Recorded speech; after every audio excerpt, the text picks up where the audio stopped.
See it on my face, I made up my mind. Not another day, you're on borrowed time. Let me get away, yeah I'm running, yeah I'm running.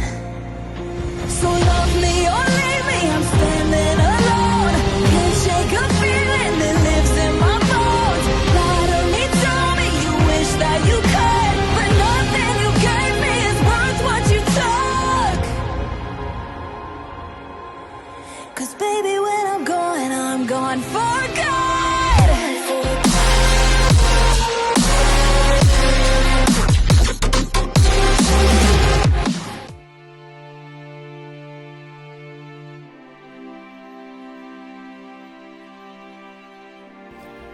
Melanjutkan dari kisah sebelumnya. Pada saat ini bayangan di dalam medan perang itu terlihat sangat kabur. Tidak jelas bentuk maupun detail pertarungannya. Seolah-olah semuanya tertutup oleh kabut tebal. 8 dewa purba, para ahli puncak itu, apakah mereka masih belum muncul dalam peringkat ini? Siapa sebenarnya 8 orang itu? Apakah yang mulia juga ada di dalamnya? Xiaoyan terus berpikir dan di dalam hatinya muncul sedikit harapan. Dia juga ingin melihat bayangan yang mulia dalam perang dewa kekacauan ini. Dia ingin melihat bagaimana kehidupan masa lalu sosok itu saat bertarung. Seorang pria yang dulu pernah berdiri di puncak dunia sensi. Seorang penguasa yang bahkan para ahli tertinggi tidak mampu mengalahkannya. Jadi seberapa kuat sebenarnya yang mulia itu? Tiba-tiba sebuah pikiran berani muncul di benak Xiaoyan. Mungkinkah di sini aku juga bisa melihat diriku di masa depan? Memikirkan hal itu, Xiaoyan mulai bergerak cepat menembus satu demi satu medan perang. Dia melihat berbagai pertempuran dengan berbagai bentuk dan tingkat kekuatan yang berbeda. Bentuk kekuatan yang mengerikan membuat jantung berdebar seolah semua ahli dari berbagai dunia berkumpul di sini. Namun di antara banyak medan perang yang dia lewati, sebagian besar tertutup kabut tebal sehingga pertarungannya tidak dapat dilihat. Sebelumnya nomor 1 pernah memberitahunya bahwa beberapa medan perang memang tidak bisa ditonton. Namun sebelumnya Xiaoyan tidak menyadari hal ini. Bolehkah aku bertanya kenapa pertarunganku sebelumnya tidak bisa ditonton oleh orang lain? Xiaoyan segera bertanya. Baginya jika pertarungannya terlihat oleh semua orang itu sebenarnya tidak menguntungkan. Tiba-tiba suara nomor 1 kembali menjawab dari kehampaan. Untuk menjadi medan perang yang dapat ditonton, peringkat harus masuk 5.000 besar. Sebaliknya mereka yang berada di bawah peringkat 5.000 serta mereka yang berada di dalam 1.000 besar tidak dapat dijadikan medan perang tontonan. Suara nomor 1 selalu menjawab setiap pertanyaan Xiaoyan tanpa ragu. Seolah-olah tidak keberatan menjelaskan apapun kepadanya. Namun di dalam hati Xiaoyan muncul kecurigaan. Dia bahkan sempat berpikir siapa sebenarnya sosok nomor 1 ini. Jelas sekali orang itu memperlakukan dirinya secara khusus. Namun jika dia benar-benar bertanya, apakah dia akan mendapatkan jawabannya? Memikirkan hal itu, Xiaoyan akhirnya merasa identitas orang itu sebenarnya tidak terlalu penting. Jika memang waktunya tiba untuk mengetahui, semua akan terungkap dengan sendirinya. Jadi mengapa harus mencari masalah dengan bertanya sekarang?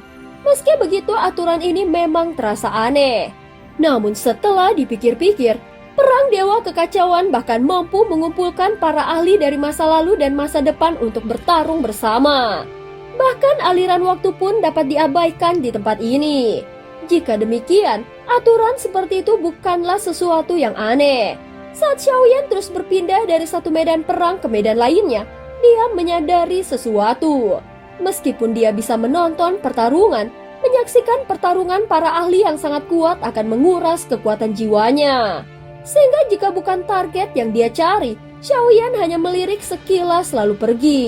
Sambil mencari dia juga memikirkan cara merebut kembali avatarnya dan mencari sumber api. Tanpa sengaja dia melangkah masuk ke sebuah medan perang lain. Namun pemandangan di depannya membuatnya terdiam sejenak. Di tengah arena seseorang berdiri dengan langkah yang santai. Dia tidak terlihat sedang bertarung dengan susah payah. Sebaliknya dia seperti sedang menampilkan sebuah pertunjukan yang elegan namun kejam. Setiap gerakan tangan dan kakinya terlihat sederhana dan tenang. Namun setiap kali tangannya terangkat lalu turun, Seolah-olah seluruh medan perang kekacauan bisa dihancurkan olehnya. Saat melihat sosok itu dan merasakan aura itu, Xiaoyan langsung mengenalinya dengan sangat jelas. Dia adalah Huaken. Namun Huaken yang dia lihat sekarang bukanlah Huaken yang pernah dia kalahkan sebelumnya. Dari segi aura dan kekuatan, Huaken ini adalah orang yang menculik avatarnya. Dengan kata lain, ini adalah Huaken yang benar-benar ada di garis waktu sekarang. Pupil mata Xiaoyan mulai menyusut. Di atas kepala Huaken melayang lautan titik cahaya yang luas seperti galaksi. Jumlahnya mencapai 100.000 aliran aura kekacauan. Semua itu berkumpul menjadi awan cahaya yang gemerlap. Tatapan Xiaoyan segera beralih ke prasasti peringkat besar di tepi medan perang. Di sana tidak ada simbol khusus. Yang tertulis hanyalah nama Huaken dan namanya berada di peringkat 987. Artinya dia berada di peringkat 1000 besar. Pada saat ini Xiaoyan tiba-tiba teringat kata-kata Huaken sebelumnya. Kalau beruntung mungkin bisa masuk 1000 besar. Kalimat itu memang benar. Namun jika dipikirkan kembali, kata-kata itu terasa seperti sindiran terhadap seluruh anggota pertemuan alam dewa kekacauan termaksud Xiaoyan sendiri. Seolah-olah di mata Huaken tidak seorang pun layak dipandang tinggi. Bahkan seluruh peserta dalam pertempuran itu hanya bisa mengandalkan keberuntungan untuk masuk 1000 besar. Segera tatapan Xiaoyan sedikit menyempit. Apakah Huaken hanya bersifat munafik? Sekarang terlihat jelas bahwa bukan begitu. Huaken bukanlah munafik. Dia memang benar-benar kuat. Sehingga setelah melewati beberapa tingkat kekuatan, semua orang di matanya terlihat seperti semut. Ini adalah cara pandang seorang ahli sejati. Hanya saja bagi mereka yang lebih lemah, kata-kata orang kuat sering terasa sangat menyakitkan. Saat ini pertarungan di medan perang terus berlangsung. Lawan Huaken sudah sepenuhnya terpaksa bertahan. Setiap serangan Huaken terlihat sederhana dan hampir sama. Namun justru dari kesederhanaan itulah Xiaoyan sadar bahwa jika dia masih memiliki avatar Yuan Shen, dia mungkin tidak akan mampu menahan satu serangannya. Level kekuatan apa ini? Apakah dia hanya berada di tingkat ke-6 keabadian para dewa? Tidak mungkin. Huaken pernah bertarung melawan Yang Mulia. Walaupun tidak menang, fakta bahwa dia bisa bertarung saja sudah membuktikan bahwa kekuatannya tidak mungkin hanya di tingkat ke-6. Xiaoyan terus berpikir, mungkin Huaken menggunakan cara tertentu untuk menyembunyikan kekuatan aslinya. Serangannya terlihat begitu sederhana, tetapi setiap gerakan bisa langsung membunuh. Xiaoyan hanya menonton sebentar. Tak lama kemudian, Huaken sudah memenangkan pertarungan. Saat berikutnya medan perang pun menghilang dan Xiaoyan kembali ke platform penonton. Kemudian dia kembali berpindah dari satu medan perang ke medan lain. Dia mencoba menemukan beberapa sosok yang terasa familiar di dalam ingatannya. Saat berpindah di antara berbagai medan perang, tiba-tiba sebuah sosok membuat Xiaoyan berhenti sejenak. Sosok itu memegang tombak panjang. Ingatan Xiaoyan sempat agak kabur. Bahkan butuh beberapa saat sebelum dia akhirnya teringat. Dia pernah bertemu orang ini di Kampan Laut Barat saat menuju kota Qianxi. Orang itu memiliki kepribadian yang keras dan kejam. Xiaoyan masih memiliki sedikit kesan tentang dirinya. Dia tidak menyangka bisa bertemu orang itu lagi di sini.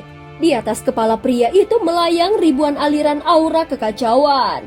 Tombaknya bergerak seperti naga yang mengaum dan bayangan naga tampak mengikuti di belakangnya. Serangannya juga tampak ganas dan tajam. Xiaoyan akhirnya mengingat namanya. Lingdong. Xiaoyan mengusap dagunya sambil berpikir. Dia tidak menyangka seseorang yang dulu hanya pernah bertemu sekilas dengannya sekarang bisa tumbuh sejauh ini. Lingdong juga berasal dari dunia sensi sama seperti Xiaoyan. Sekarang dia sudah menjadi salah satu ahli kuat dari dunia itu. Kemunculannya di medan perang kekacauan berarti dia juga telah dipilih oleh alam dewa kekacauan. Kemungkinan besar mereka akan bertemu lagi di masa depan. Xiaoyan hanya menonton sebentar lalu pergi. Jika di dunia sensi ada lebih banyak ahli seperti Lindong, mungkin mereka benar-benar bisa melawan kekuatan Taisu. Setelah itu Xiaoyan terus berpindah dari satu medan perang ke medan lain. Dia melihat di antara medan perang itu ada yang kuat dan ada yang lemah. Sepertinya hanya keberuntungan yang menentukan apakah dia bisa melihat pertarungan peringkat 1000 besar. Karena dia juga tidak bisa meninggalkan medan perang kekacauan, maka satu-satunya yang bisa dilakukan hanyalah terus menonton pertempuran. Hingga saat ini dia telah melewati ratusan medan perang. Namun ketika sebuah bayangan dewa muncul di salah satu medan perang, Xiaoyan langsung membelalakan matanya. Kemunculan sosok itu bahkan 100 kali lebih mengejutkan daripada ketika dia melihat Huaken. Segera Xiaoyan bergumam pelan.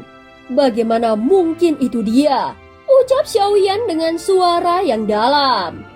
Dan cerita pun berakhir. Terima kasih udah dengerin Mihu dari awal sampai akhir ya.